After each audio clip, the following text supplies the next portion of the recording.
UCC के अंतर्गत विवाह और विवाह विच्छेद, लिव इन रिलेशनशिप और सक्सेशन, जिसमें इंटरस्टेट सक्सेशन और टेस्टामेंट्री सक्सेशन, इनसे संबंधित जो कोड बनाया गया था उसमें लॉ तैयार किया गया। उसी से संबंधित नियमावली बना रही थी समिति। समिति ने नियमावली बनाई और आज से पूरा कोड और नियमावली लागू हो गया।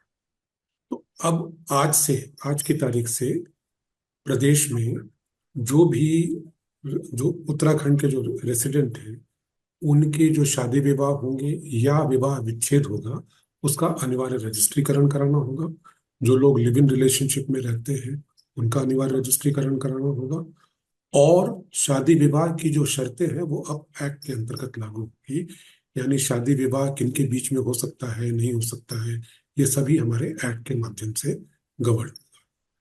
तो नियमावली में व्यवस्था ये की गई है कि लोगों को ऑनलाइन व्यवस्था के अंतर्गत सारी सुविधाएं दी जाएं ताकि वो घर बैठे जो भी शादी का रजिस्ट्रेशन कराना हो या लिव इन का रजिस्ट्रेशन कराना हो, वो घर बैठे इसका काम कर सके। अब जो चूंकि समान नागरिक संहिता लागू हुई, तो जो धर्म आधारित व्यवस्थाएं थी वो समाप्त हुई और सब पे एक समान लागू हुई।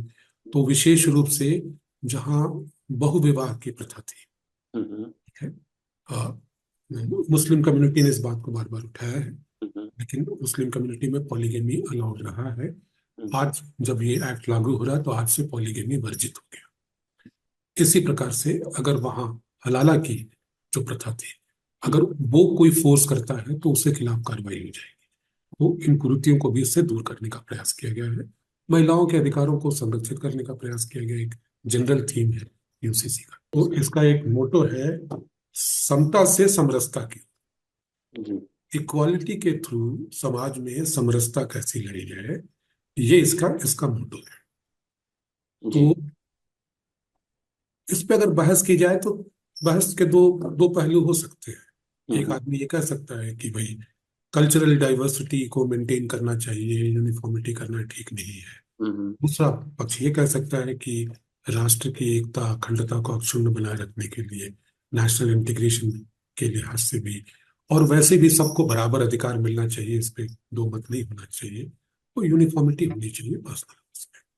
तो बहस हो सकती है, लेकिन चूंकि संविधान में आर्टिकल 44 में बहुत क्लियरली आर्टिकुलेटेड है कि राज्य इस ये प्रयास करेगी कि पूरे देश में, हम जो प्रदेश की बात कर रहे हैं पूरे देश की हमने बात की है, वहां समान नागरिक संहिता लागू हो। तो संविधान से बाहर तो कोई नहीं है। तो उसको देखते हुए ये प्रयास उत्तराखंड में किया गया है। न्यायालय के सामने जब मामला जाएगा तो न्यायालय अपने अपने हिसाब से देखेगा। अब ये तो बाकी राज्य बताएंगे, फिर केंद्र सरकार बताएगी, लेकिन हाँ, एक टेम्पलेट तो सेट कर दिया गया है। उस टेम्पलेट के आधार पे उसमें संशोधन, परिवर्धन या उसे और बेहतर बनाने की कोशिश की जा सकती है, लेकिन शुरुआत तो की जा चुकी है। तो मोटे तौर पे कहें तो उत्तराखंड में भी देखिए, ट्राइबल पॉपुलेशन भी है, मुस्लिम पॉपुलेशन भी है, ईसाई पॉपुलेशन भी है, सिख पॉपुलेशन भी है। तो देश का एक छोटे रूप में अगर आप कहें, उसका प्रतिनिधित्व निश्चित रूप से करती है उत्तराखंड की जो डेमोग्राफी है।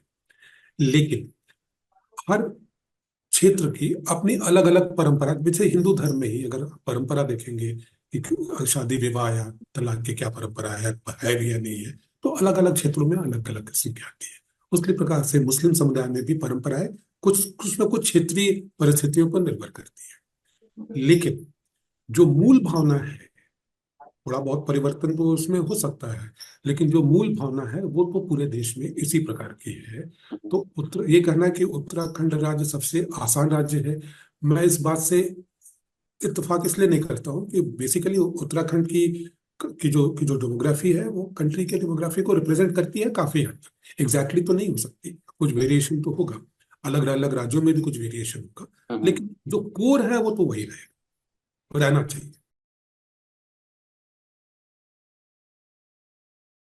लिव इन का मतलब ही है कि बिना मैरिज के वो अडल्ट या 18 साल से अधिक उम्र के बच्चे चाहे तो रिलेशनशिप में रह सकते हैं, which is in the nature of marriage, it is not marriage. यानी मैरिज के साथ जो फायदे कपल्स को मिलते हैं वो लिव इन में नहीं मिलेंगे। जी। लेकिन एक्ट में ये व्यवस्था की गई है कि लिव इन का यदि कोई बच्चा पैदा हो तो उसको वो सारे अधिकार वही मिलेंगे जो कि मैरिड कपल का बच्चे को मिलते हैं। जो उत्तराखंड के रेसिडेंट हैं जी। उसमें भी ये लागू होगा। जी। रजिस्ट्रेशन की तिथि वो अवधि निर्धारित कर दी गई है। नॉर्मली 60 दिन, 30 दिन, 6 महीने इस प्रकार की तिथि निर्धारित है। जो लिव इन रिलेशनशिप में रहेंगे शायद उनके लिए 30 दिन या 60 दिन का प्रोविजन होगा। एक नियत अवधि के अंतर्गत आपको करा लें। जी। लिव इन में भी दो प्रकार के लोग होंगे। जैसे जो लोग ऑलरेडी लिव इन रिलेशनशिप में हम्म। हैं, उन उनका एक तरीका होगा। और जो लोग लिव इन रिलेशनशिप में आप जाना चाहते हैं, हम्म। अभी नहीं है लेकिन इच्छुक है, वो पहले ही आके बोलते हैं। जैसे कोई लिव इन रिलेशनशिप में जाना चाह रहा है लेकिन उनके पास मकान नहीं है, किराए का मकान नहीं मिलता ना, क्योंकि अगर आप शादीशुदा कपल नहीं है तो आपको जी। मकान नहीं मिलता है। तो उनके लिए व्यवस्था की गई है कि वो प्रोविजनल रजिस्ट्रेशन के लिए आ सकते हैं। अच्छा। तो चाहे तो पहले प्रोविजनल रजिस्ट्रेशन लेकर फिर मकान के तलाश में जाए। जब मकान मिल जाए तो आके फिर फाइनल रजिस्ट्रेशन करें। नहीं, जो एक्ट बना था, संहिता बनी है, उसमें बहुत क्लियरली लिखा है कि शादी होगी between a man and a woman, वही रिकॉग्नाइज्ड है। लीगल मैरिज का जो एज है वो पुरुषों के लिए 21 वर्ष और महिलाओं के लिए 18 वर्ष। हाँ बिल्कुल, जैसे शादी विवाह का जो रजिस्ट्रेशन नहीं करेंगे जी। या लिव इन रिलेशनशिप में कोई रह रहा और उसने रजिस्ट्रेशन नहीं किया, तो अगर उनको नोटिस जाता है उसके बाद भी नहीं किया तो उन पे पेनल्टी और दंड का भी प्रावधान किया गया है कि अगर नहीं करेंगे तो कारावास की सजा भी हो सकती है। खासकर लिव इन रिलेशनशिप में यह अपेक्षा की गई है कि आप इतने दिनों में अगर लिव इन रिलेशनशिप में तो अपना रजिस्ट्रेशन जरूर करेंगे। तो आर्थिक दंड और जो कारावास की सजा होती है, दोनों के प्रावधान किए गए। अब क्या होगा भविष्य तो मैं नहीं बता सकता, लेकिन ये संभावित है, सर्टेनली संभावित है कि कुछ लोग, जो लोग इससे आहत होंगे, वो इस न्यायालय का दरवाजे पे दस्तक देने जाएंगे। फिर न्यायालय जो देखेगी, जो जो कानून बना है, जो रूल्स बने, वो सही है गलत है। नहीं, हमारे पास तो ऐसा नहीं। पहले विरोध के रूप में लोगों के विचार आए। आए जी। जब वो संहिता बनाई जा रही थी। रूल बनाने के समय तो जो विचार विमर्श पहले हो चुका था, उसके बाद अलग से कोई विचार विमर्श जी। जनता के साथ नहीं। इम्प्लीमेंटेशन तो अब इस समिति का काम नहीं, इम्प्लीमेंटेशन होम डिपार्टमेंट कर रही है या। उत्तराखंड की। और उन्होंने तो आज जो आयोजन हुआ उसमें 5 सर्टिफिकेट भी उन्होंने मैरिज के उन्होंने डिस्ट्रीब्यूट किए। इसका मतलब कि जो व्यवस्था है वो लागू हो गई और काम कर रही है। जा। जहां तक मेरी जानकारी है, औपचारिक रूप से यूपी में कोई यूसीसी का कोई एक्ट अलग से तो आया नहीं है। हम्म। अब कैसे लागू है इसके बारे में मैं तो एक्सप्लेन नहीं कर सकता हूँ, लेकिन औपचारिक रूप से जैसे हम एक संहिता लेके आए कि उसका रूल बना है, उसको प्रख्यापित किया गया, जी। ये तो यूपी में विद्यमान है, ऐसा मेरी जानकारी में नहीं है। जी। ट्राइबल कम्युनिटी को इसमें एग्जम्प्ट किया गया है क्योंकि ट्राइबल कम्युनिटी के साथ कुछ सेंसिटिविटी जुड़ी होती है, संवैधानिक व्यवस्थाएं हैं, जिसको ध्यान में रखते हुए विचार हुआ था। इसमें बहस भी हुई थी कि रखना चाहिए या नहीं रखना चाहिए, लेकिन अल्टीमेटली जो संहिता वाली समिति समिति थी, एक्सपर्ट कमेटी, उसने विचार करके तय किया कि ट्राइबल कम्युनिटी को अभी से बाहर रखना।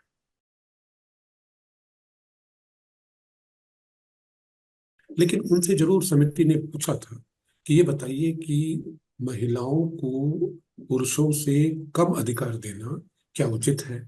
तो जवाब देने में कठिनता थी उधर से खासकर मुस्लिम कम्युनिटी में विरोध था इसमें। जहां जहां हम लोग गए मुस्लिम मोहल्ले, जहां जी। मुस्लिम कम्युनिटी काफी संख्या में रहती है, या। वहाँ लोगों ने कहा था, विरोध के स्वर उठे थे। उन्होंने कहा था कि हमारे शरीयत लागू है जी, उसमें आप इसमें कोई परिवर्तन नहीं कर सकते।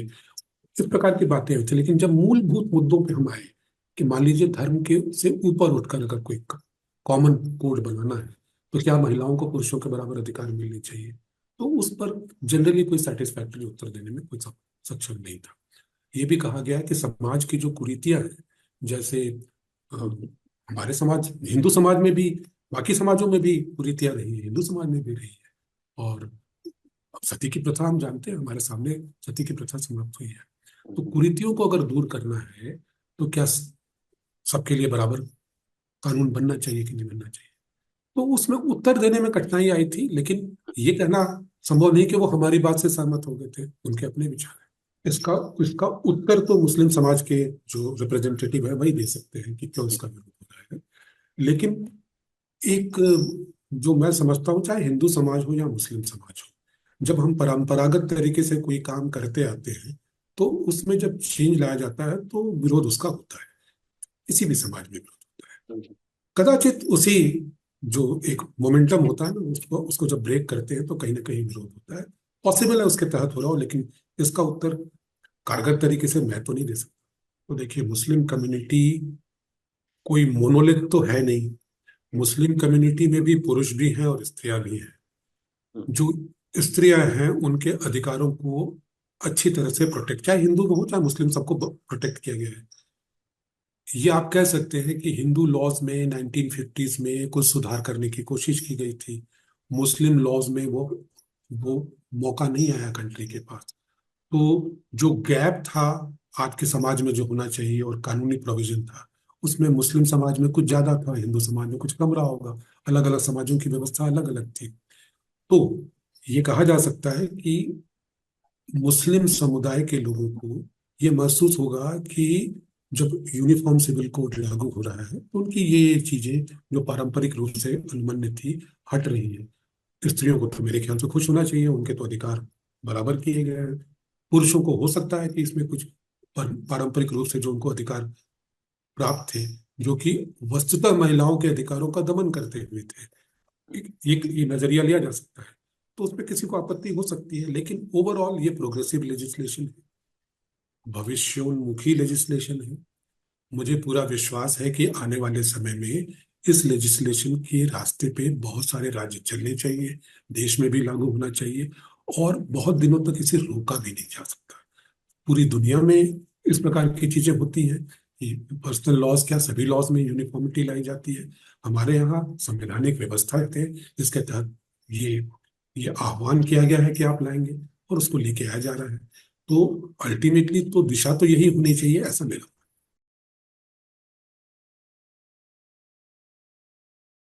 इसमें एक भ्रांति है, पर्सनल लॉस को इससे नहीं हटाया गया है। दरअसल समिति ने जो ड्राफ्ट प्रस्तुत किया था उसमें उन्होंने, जब डिस्प्यूट आते हैं, मान हम्म, लीजिए कि शादी विवाह में डिस्प्यूट आ गया हम्म, कि शादी भंग हो जानी चाहिए। किन कारणों से? कई कारण हो सकते हैं। एक तो डिवोर्स होता है, एक वैलिडिटी और शादी को वॉइड किया जाता है। मान लीजिए कि वॉइड करने का मामला आ गया। हम्म, वॉइड करने का जब मामला आ गया और किसी ने ये ग्राउंड लिया, दोनों में से एक स्पाउस ने, और ये कहा कि भाई इनकी तो दिमागी हालत पहले से ही खराब थी और हम तो गलतफहमी में शादी हो गई हमारी, हम तो चाहते हैं कि हमारा विवाह ही शून्य घोषित कर दिया जाए। मान लीजिए मामला आ गया। हम्म, तो उसमें न्यायालय क्या चीज देखेगी? तो नियमावली में हमने ये प्रोविजन किया था कि डॉक्टर के सर्टिफिकेट किस प्रकार से ले जाएंगे, सीएमओ का सर्टिफिकेट होगा, देखेगी न्यायालय किन किन चीजों को देखेगी। बेसिकली हमने ये भी कहा था। इसी प्रकार से मान लीजिए कि मेंटेनेंस का मामला आता है, एलिमोनी का मामला आता है, शादी विवाह में विवाद चल रहा है और कहते हैं कि हमें भाई मेंटेनेंस दीजिए आप। अभी आपने स्टोरी भी पढ़ी होगी, मेंटेनेंस के मामले काफी सेंसिटिव हो जाते हैं। हम्म, तो उसमें त्वरित कार्रवाई कैसे हो और किन चीजों को देखा जाए, ये एक एनिमरेशन करने की कोशिश की थी। हम्म, मैं जो सरसरी निगाह से मैंने देखा जो रूल बना है, हम्म, वो तो राज्य सरकार ने घोषित किया था, लेकिन हाँ, इस प्रकार की चीजों को उससे बाहर कर दिया गया है, ऐसा लगता है सरसरी निगाह से जो मैंने देखा है। तो बेसिकली न्यायालय में जो प्रक्रिया अपनाई जाएगी इसके लिए, उससे संबंधित जो हमने प्रोविजंस किए थे कि न्यायालय को किन किन चीजों को देखना चाहिए अगर कोई विवाद उत्पन्न होता है, तो कदाचित उनको इसमें से बाहर किया गया है, ऐसा मुझे लगता है। दूसरी बात ये भी थी कि समिति ने जब रूल बनाए थे तो उसमें हर रूल के संबंधित जो संहिता के जो जो धाराएं हैं उसको कोट करते चली गई थी समिति, तो उसको उन्होंने हटा दिया है। तो वो तो खैर उतना इम्पोर्टेंट नहीं है, लेकिन न्यायालय की जो प्रक्रिया संबंधी चीजें थी जो कि जनता के फायदे के लिए, ताकि न्यायालय में कोई जाए तो उसकी प्रेडिक्टिबिलिटी रहे, वो जाने की प्रक्रिया क्या होने वाली है, अंधेरे में न रहे, एक पहल की गई थी जिसपे अभी शायद उसको हटाया गया है, कुछ सोच के हटाया गया। काफी तो मैं एग्जैक्टली तो नहीं बता सकता बिकॉज मैं पूरा नहीं पढ़ पाया। जी। क्योंकि जो इन्होंने काट छाट की होगी वो मैं पूरा अध्ययन तो नहीं कर पाया, लेकिन हाँ उसमें से कई चीजें हटाई गई जिसका मैंने एक उदाहरण